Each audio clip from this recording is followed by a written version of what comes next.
Hello everyone, welcome again to the channel. Today I want to share with you the second lesson for the course of Gnosis. So today we are going to talk about consciousness and the ego according to the Gnosis. So let's get started.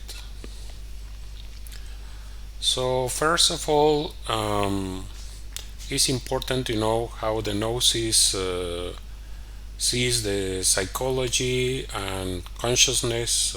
What is the structure of the consciousness or human consciousness according to the Gnosis? How do we see the self-identity, the consciousness? How ego is created, and what is the Gnostic solution to all these matters? So first of all, the human consciousness structure according to the Gnosis, we have what we could call the three brains, and it's basically the conscious, the subconscious, and the infraconscious, which most people refer to this as the different parts of the mind. So it's a way to see it, but the Gnosis divides the consciousness in this way, not so much the mind. The mind, according to the Gnosis, is the place where the thoughts are projected, so it's a different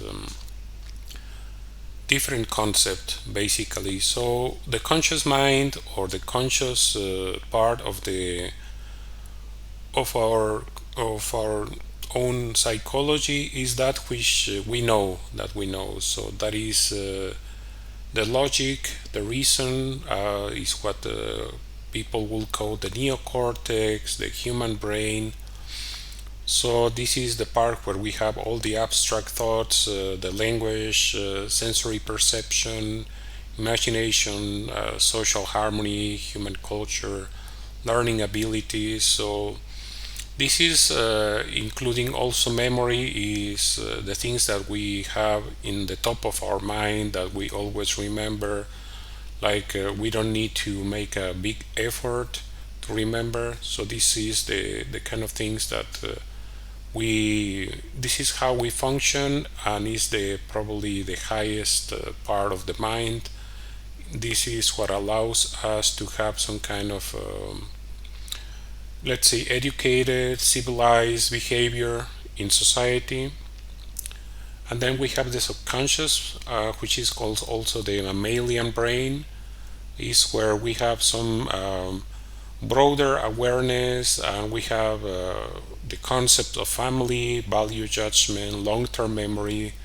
This is where we are dealing with feelings, emotions, love, empathy, caring about family, and this is a part that is subconscious, because we react in a way without knowing exactly why we do it. Typically, women are more, let's say, ruled by emotions compared to male. So this is also some kind of tendency is biological. So this is the way we function as humans. But everyone is ruled by emotions and feelings, more or less, depending on each person. So this is something that we need to pay attention to, because it's below the level of our consciousness, and sometimes we're not aware of why we do certain things, or why we feel in a certain way, or why we're doing things in a certain way, and we are not even aware sometimes of our own emotions. So this is also important. And then the infraconscious, or what is called the reptilian brain, is all the part that we don't know much about. What we call, as a whole, we call it instinct. And this part is ruling a lot of functions of our body and of our life. So this is probably the biggest part of our consciousness, which is from the point of view of gnosis. This is a problem. So we want to make the subconscious and the unconscious or infraconscious. We want to make it conscious. So we want to regain consciousness of our entire consciousness. And the reptilian brain is basically the primitive part of the brain, is associated with basic functions such as survival. The instinct for feeding, fighting, fleeing is associated with sex and reproduction. Some involuntary functions like breathing, heart rate, body temperature, balance, and of course is associated with more basic emotions such as panic, fear, self-preservation, instinctive reactions, things that we can really not control. That is absolutely a reaction that we sometimes don't expect, but it has to be fast because all of these let's say instincts are associated with survival, so that's why. But also this kind of survival tends to have a negative effect in our lives, so we tend to do some self-sabotage, hold ourselves back. We are risk averse, we are fearing of the opinion of others, we have the fear of loss, fear of missing out. All of these fears are really rooted in the reptilian brain because it's somehow protecting us from risk.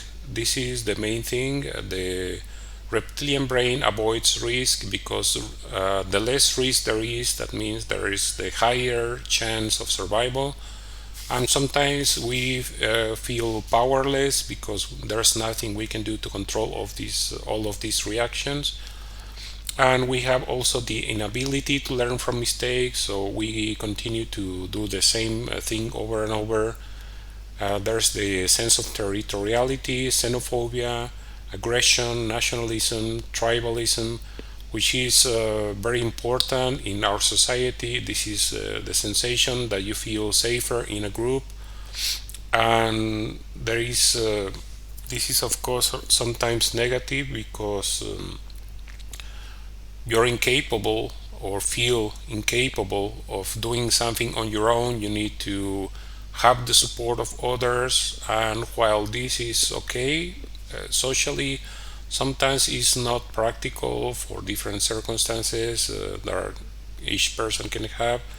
So we find in this brain also the defensiveness, retaliation, revenge, and we have the tendency to observe rituals. This is also associated with the reptilian brain, and we tend to classify people.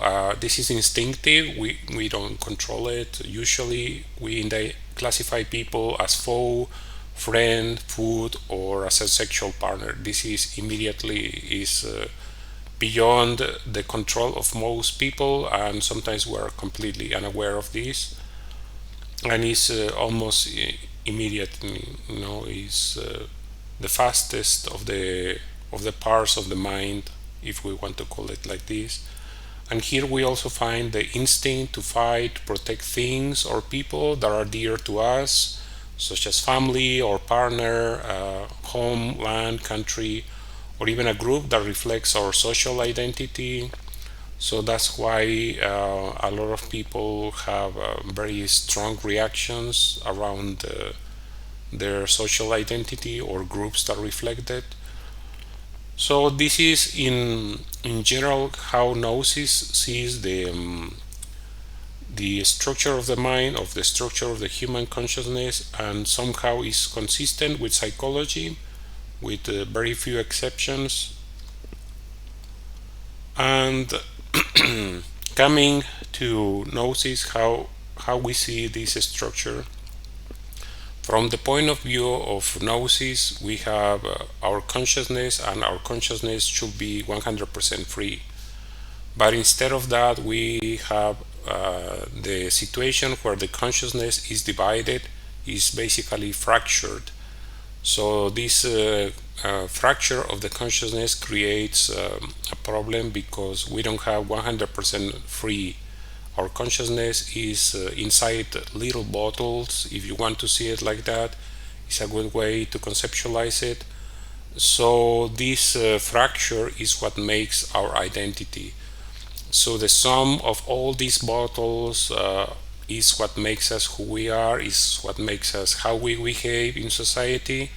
And this sometimes can be a problem because, of course, everyone is different. Like each of us has a different, let's say, we fracture our own consciousness in a different way because we had different experiences and we have different reactions.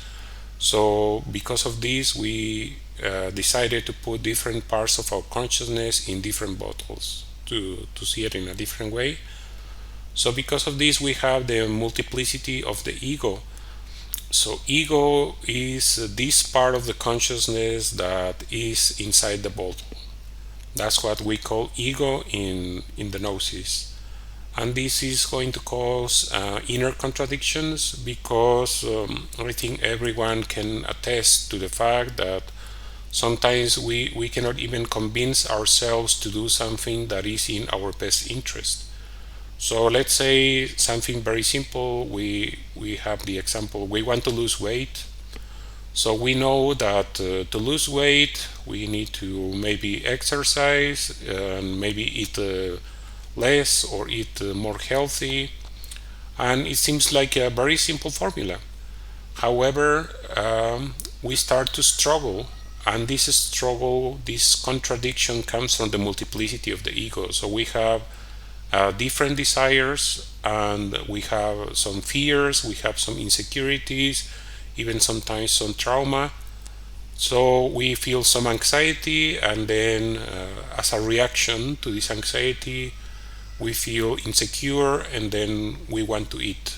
Even though we have our own goal that we want to lose weight, we start to eat without control. We eat more than we should.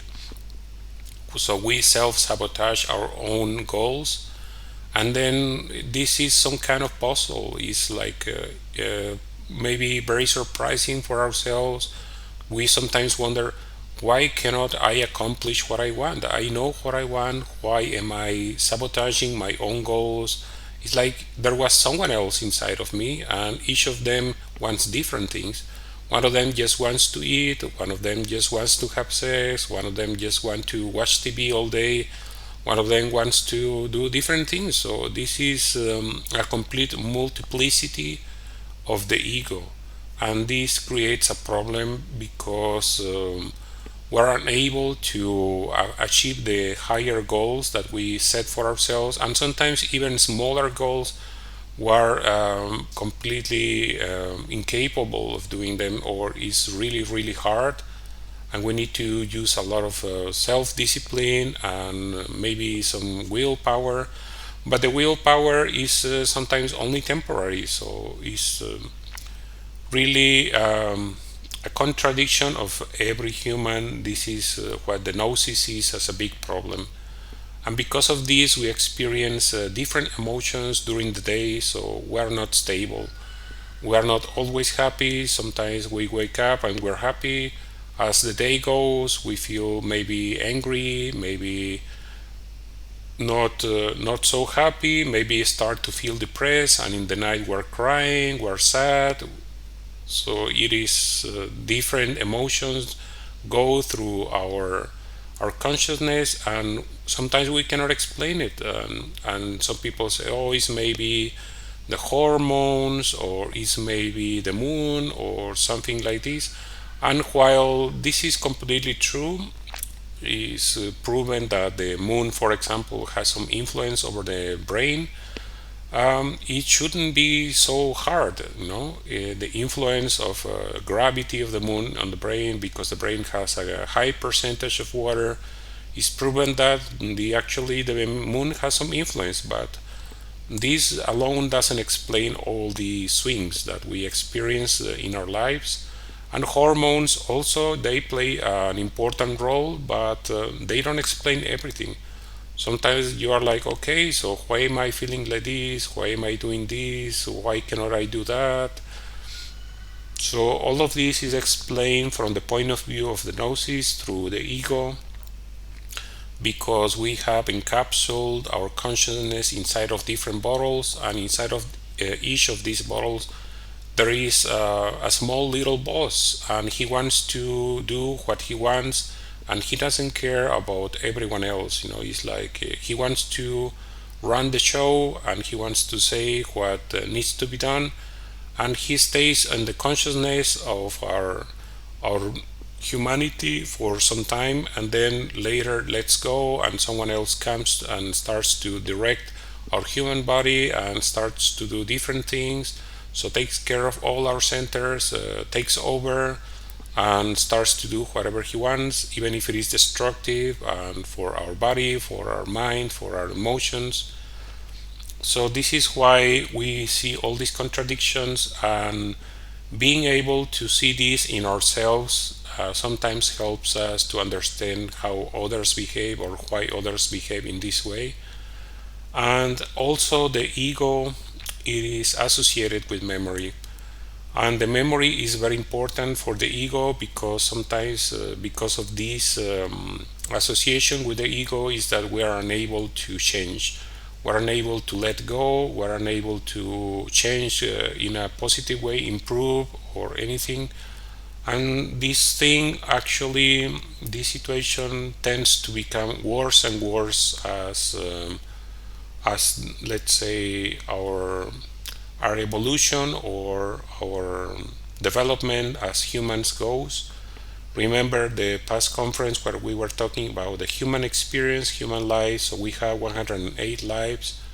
So each time we come again to live again as humans is more complicated. The first time we come, we have our clear consciousness, and we start to become more and more and more complicated, more and more complex. So we have more and more problems. This is following the law of entropy. So each time that we come to life is worse and worse. It's never better. Because remember, this is a mechanical process. So if we don't do anything to stop it, it will follow the course of the natural course of events, which is becoming worse and worse every time. And this, of course, causes some pain and suffering, of course. So how is the ego created in the first place? So what happens is we have our consciousness, we have our senses, we have our body, we have every perception that we have. So we will experience something in our life. Usually can be in relation to others, but can be also when we are alone, because we live in a universe that is material. So we have a material experience, and we will have a reaction to each experience. And sometimes this reaction is an inadequate reaction to this experience. So let's say that naturally a river will flow smoothly without interruption, but each time we have a negative reaction to a particular experience, life experience, it's like we put a rock inside the river. So now the river will start to wander, and it will move in a different path, and it will not be smoothly how it moves. So this is some kind of analogy of how actually the flow of life is interrupted by our reaction, and this reaction is caused by some emotion. And like I say, it is we have this experience, and during the experience we have certain emotions, certain sensations, and then we have the reaction.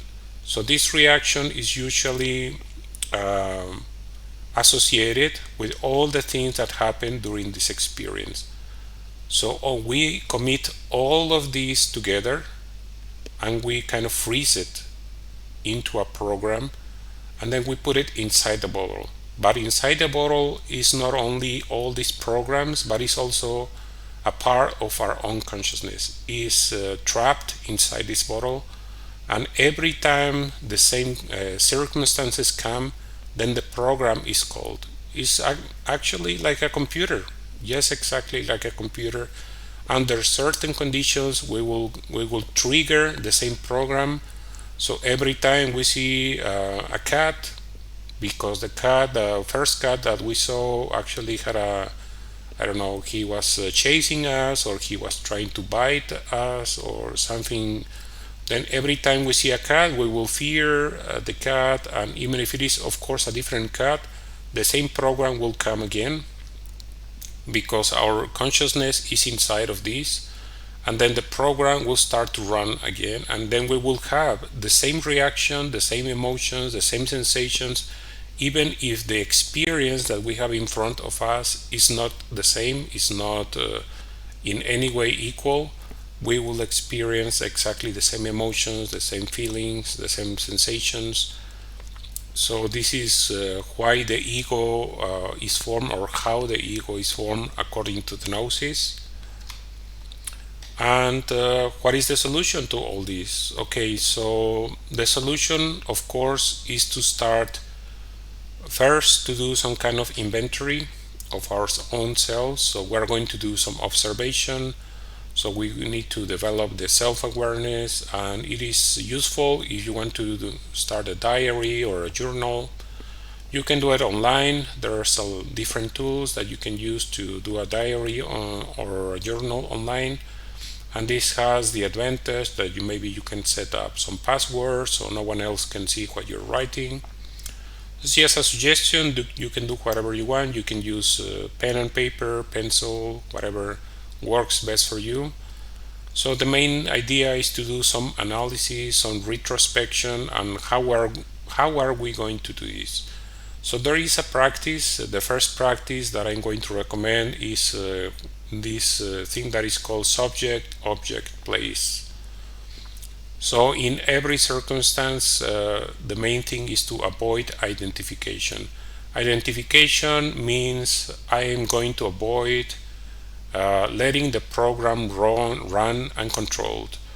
So whenever I see a new experience, I will try to stop the program, like don't let the program run, and we're going to become aware of who we are, try to see ourselves, become aware of our own self, become aware of our emotions, our thoughts, our sensations, feelings, and we're going to become aware of where we are now, physically where we are, and this will help us to stop the program from running. This is not a perfect solution, but it's something that you can start doing immediately.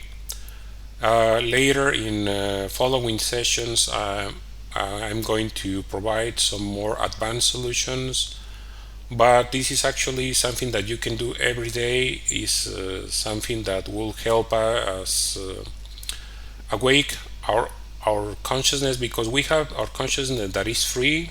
So let's say we have 100% of our consciousness, then we started to put parts of our consciousness in different bottles, and at the end of some lives we have maybe 10% left of our consciousness, but we're all the time just running on the programs, and our consciousness is somehow asleep.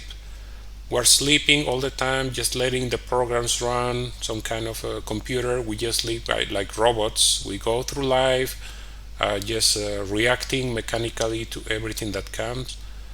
So this practice is aimed at awakening the consciousness that we have, and avoid running all these programs automatically every time we see a specific situation. Is absolutely imperfect. I have to clear this up. You will not change anything radically in your life, but you will definitely see some changes. Sometimes these changes are very surprising, and you can even have some interesting experiences where you suddenly feel surprised at your own life, and this is probably something that you will never experience before, or you never experience in the future again. because we just run through life mechanically without ever stopping. So even doing this very simple practice consistently will maybe create a big change in our life, even though from the point of view of the Gnosis this is a basic change. As compared to how we live our lives is sometimes enormous. It will make an enormous difference in your life, and you will see it how radical the change can become. So that's all I wanted to say. Is very interesting lesson, and we will continue to progress to different topics. Let me know what you think about it, and I want to remind you again about the opportunity to help me support my work as content creator. In the description of each episode, I provide information about different platforms you can use to support me with donations. If you want to, you can support me also by liking, sharing this episode in social media, and subscribing. I hope to see you again very soon. Thank you for watching.